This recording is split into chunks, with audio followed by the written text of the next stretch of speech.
అదేవిధంగా సంవత్సరం కాలంలోనే ఎన్నో 6 గ్యారెంటీలు ఎన్నో పథకాలు కూడా అమలు చేస్తున్న తరుణంలో ప్రతిపక్షాలు 6 గ్యారెంటీలపై విమర్శిస్తున్నారు. దీన్ని మీరు ఏ విధంగా చూస్తారు? నేను అడుగుతున్నా, మేము ఇచ్చిన 6 గ్యారెంటీలలో ఉచిత బస్సు నడుస్తుంది, ఆరోగ్యశ్రీ 10 లక్షలు ఇస్తున్నాము, 200 యూనిట్లు. మీరు పేదోళ్ళ గురించి ఎప్పుడన్నా ఆలోచించిందా బీఆర్ఎస్ బీజేపీ పార్టీ? మీరు ఫామ్ హౌస్ల గురించి ఆలోచించారు కానీ పేదోళ్ళ కుటుంబం ఎట్లా నడుస్తుంది? వాళ్ళ ఇంట్లో వెలిగే ఒక్క బుగ్గకు కూడా కరెంట్ ఇవ్వలేదు. మీరు కరెంట్ కట్ చేసి బిల్లు కట్టకుంటే మేము 200 యూనిట్లు ఇస్తూ ఉన్నాం.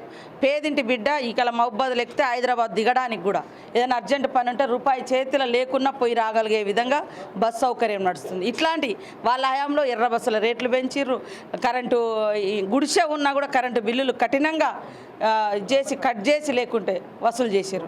అదేవిధంగా 500 గ్యాస్ మా కాంగ్రెస్ ఆ రోజులలో సోనియమ్మ నాయకత్వంలో 450, 500 ఉంటే మీ బీఆర్ఎస్ పాలనలో బీజేపీ పాలనలో 500 1200 చేశారు. ఇప్పుడు మేము మళ్ళీ 500 తీసుకొచ్చినాం. ఇంటిగ్రేటెడ్ స్కూల్ ఇవాళ కూడా డోర్నకల్ నియోజకవర్గంలో స్టార్ట్ అయింది, మా దగ్గర కూడా అయింది. మరి రేపు మాపో మనం ఆల్రెడీ ఇందిరమ్మ కమిటీలు వేసుకున్నాం. ఇందిరమ్మ ఇండ్లు మీరు 10 ఏళ్లలో కనీసం ఒక 50,000 ఇండ్లు కూడా సంపూర్ణంగా మీరు నిర్మించి హ్యాండ్ ఓవర్ చేయలేకపోయారు.